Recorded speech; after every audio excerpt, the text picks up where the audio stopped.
You're listening to the WBT Podcast with Michael Lodge. Listen to all of our podcasts at www.wbtpod.com. Stay informed. Let's get started. This is brought to you by Lodge & Co., a business and tax advisory firm where your success is our goal. Call us today toll-free at 888-681-1518 or visit us at www.lodge-co.com and learn more about what we can do for you. Lodge & Co., your source for sound business and tax services. And welcome to the WBT. This is Michael Lodge. Glad that you've joined me on Political Tuesday. This is every single week on Tuesday. I try to come and talk about politics and how it affects business-wise and everything else. I want you to know that your vote coming November 6th affects your personal finances. The individual that you put into office is either going to be pro-you or pro-government. Those that are pro-government and want more government and more taxation are going to affect your lives greater every time that they try to pass something that controls you even more. Controls your business, controls your personal finances, control your tax returns. That individual who is pro-government and wants government to continue to become a big monopoly upon your life and my life affects us. So November 6th really does matter. And it's not just a vote about party. Forget about that. I want you to sit back and I want you to use some common sense and independence in choosing what is right for America and what is wrong for America. And that comes to my subject of hate. I am so sick and tired of hate and all of the things that lead to hate and hateful acts and dangerous acts. I've always said that words really count.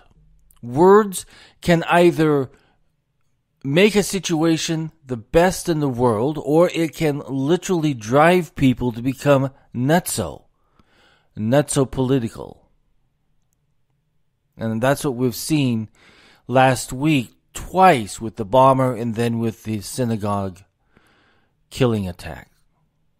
Both of them driven by political hate. That's not how America is supposed to be. Now, we can disagree, and we can debate, and we can do all that stuff, but that's not hate. But when we get to the aspect of name-calling, I was just watching a CNN clip yet last night, which really upset me, because over the past 2 years, I have been talking about we've got to get away from this hate. And the more hate words that we hear out there, the dangerous it becomes. So I'm listening to CNN, and they're talking about Donald Trump, and they're talking about the two incidents that we had this past week. So what does CNN do? Which direction do you think they went? Do you think they went in a direction that said, we have got to come together?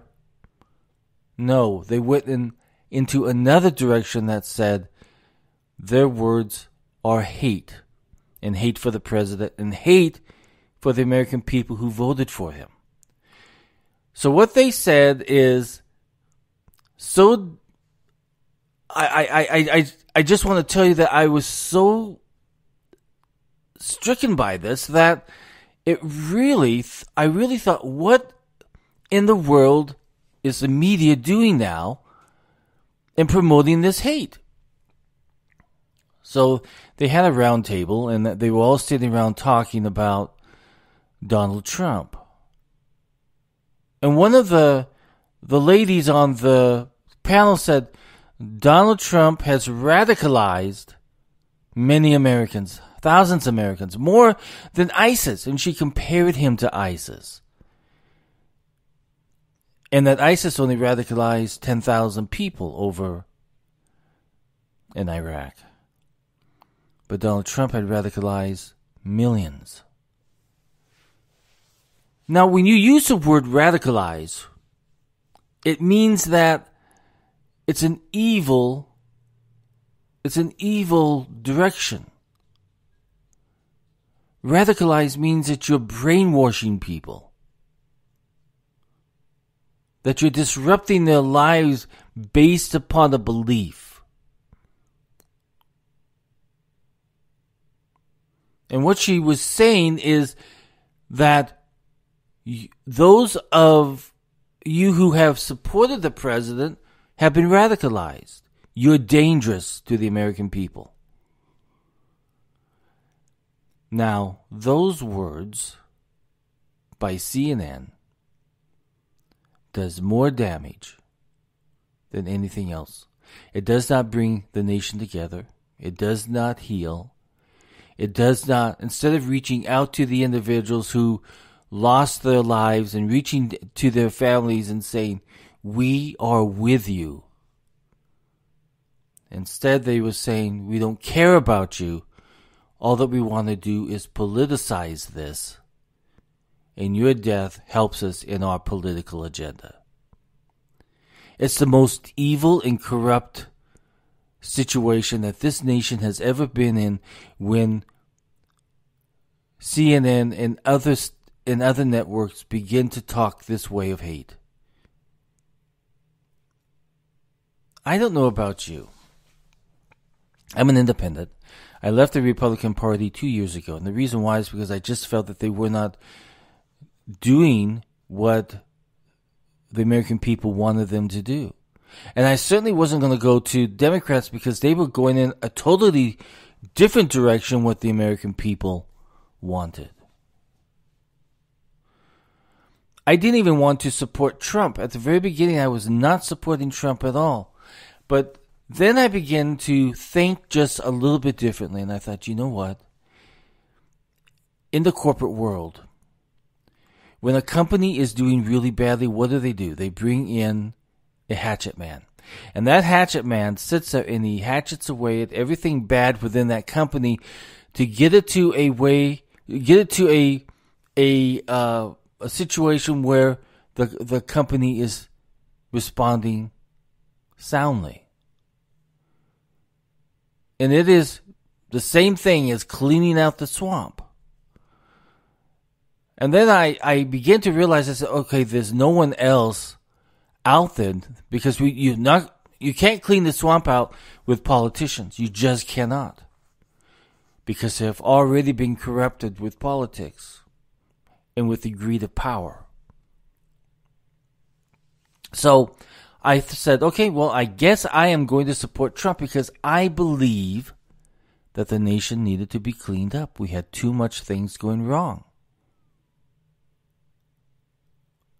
America was going into the wrong direction. In fact, it was going in the direction of socialism, and that has never worked for any country. So I chose Donald Trump as my president, and I voted for him. And I voted for him for a specific job, and that was to clean up this nation and clean up the corrupt politics in this nation. But I never thought it was going to lead to a situation where the media hates him so much that they're willing to say that he radicalized Americans. Now, radicalized is a terrorist term.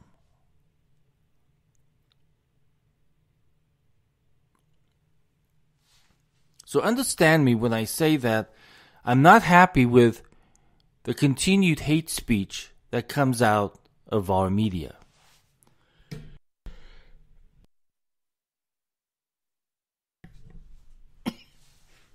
I'm not happy that when we should be at a point where we are remembering these people who lost their lives, when we should be stretching out with our hands and saying, we as Americans are here to help you.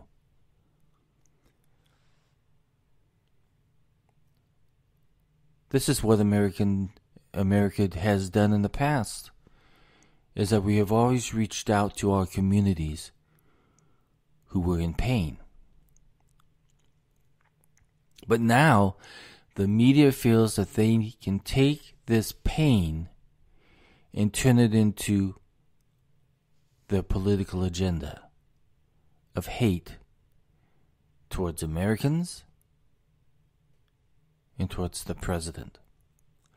Now, you may not agree with the president. I don't agree with the president on several things. But I'm never going to disrespect him.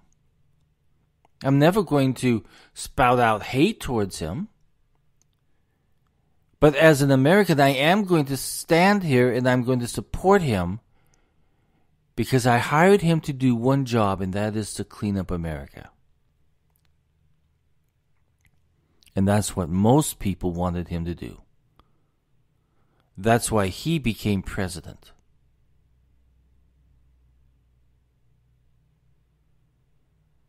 So I think that the media needs to begin listening to the voices of America that is saying, hey, you know what? We're not happy with your political agenda. We as Americans are really smart people, and we hear this, we see it, we see the actions from hate words and how it drives people to do things that they should not be doing in trying to harm other Americans. We see politicians out there saying, harass them. Anytime you see them in the store, harass them. Anytime you see them at dinner, harass them. No matter where they're at, harass them. Kick them. And then the media says that the president has radicalized Americans. How sick of a statement is that? This is not what America's about, people. So this election boils down to not a round party. Forget that. Put Democrat and Republican to the side. This election has to do with voting in people that have the good interest of our nation at heart. Not trying to divide America, not trying to be hateful towards America, not disrespectful to the office of the presidency or to the American people themselves. This vote on November 6th has to do with our moral responsibility and ethical responsibility of putting people in office that will work for us.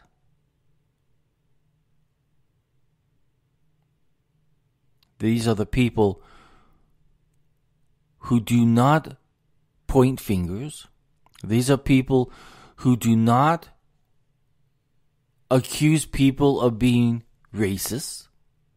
These are people who do not use hate sentences or phrases or words to try to divide. But instead, we need to put people in there that say, this is what we need to do. We have an economy that's booming, we're going to work on that. We have a strong military, we're going to stick with that. We have a nation that needs help.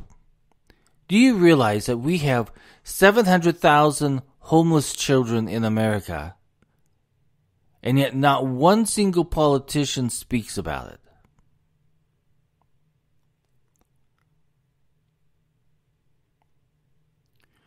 So this vote that you're going to do, you must take it very seriously because it has to come from your heart. Don't spout or don't spin what politicians are telling you. Look at the issues that Americans are concerned about. Look at the politicians who are concerned about those same issues. When you have a politician or when you have a television network that are trying to divide you, walk the other way. Push them to the side. Hate in politics is not why we're voting. We're voting because we are Americans and we have a desire for our nation to be great. For you and I to be able to stand side by side and support our nation and support the needs of our nation, but yet we can still disagree on politics. But we're not doing that anymore. Instead, this hate fraction has come into our lives, and it is doing greater harm to you and me. I can't imagine what it's going to be like when your children grow up. Is it going to become more hateful? Are they going to have to put on guns and armor and everything else just to go to vote? I mean, I'm beginning to wonder about this. But I believe in America, and I believe that we use common sense in making our decisions. I don't care if you're a Democrat. I don't care if you're a Republican. But I do want you to be very focused on being independent in your decision making when you go to the polls and vote. Don't vote because you hate, because you've just wasted your vote. Vote because you see that there is a need, and you're going to vote for that person that you feel is better qualified to do what is right for our nation. Take your Democrat hat off. Take your Republican hat off. And truly focus on the ballot and on the people who are running for office. If they have a history of achievements, vote for them.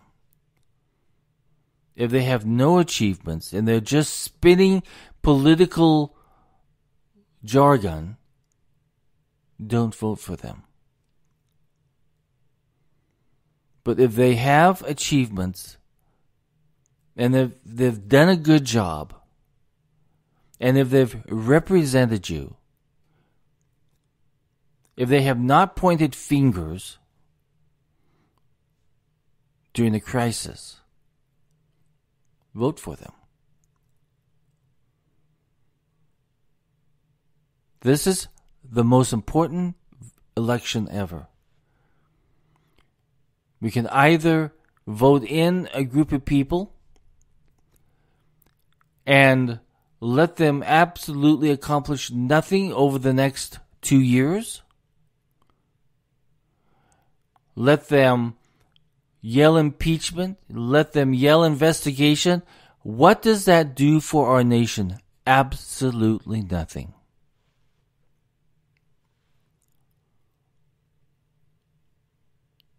I'm tired of that, and I think you're tired of it too. When we have a two-party system and both parties are not sitting down and talking and working together, then we need to choose individuals that will work together and who will commit working with the Congress and who will commit working with the Senate and who will commit working with the President. No matter who that president is, they commit to working with the president and getting things done for the nation, for the state that you're in, I mean, and for the communities that you live in. Your vote is very important, so don't take this lightly. Put the hate politics to the side and vote with common sense. This is Mike Lodge for the WBT. This has been Political Tuesday, and we'll do it again next Tuesday on Election Day. I'll talk with you soon. Thank you for listening to the WBT with Michael Lodge. Join us again tomorrow as we explore more about business and taxes. Follow us on iHeartRadio and go to our podcast website, at www.wbtpod.com and listen to all of our podcasts and read our blogs. World of Business and Taxes on WBT. This is brought to you by Lodge & Co., a business and tax advisory firm where your success is our goal. Call us today toll-free at 888-681-1518 or visit us at www.lodge-co.com and learn more about what we can do for you. Lodge & Co., your source for sound business and tax services.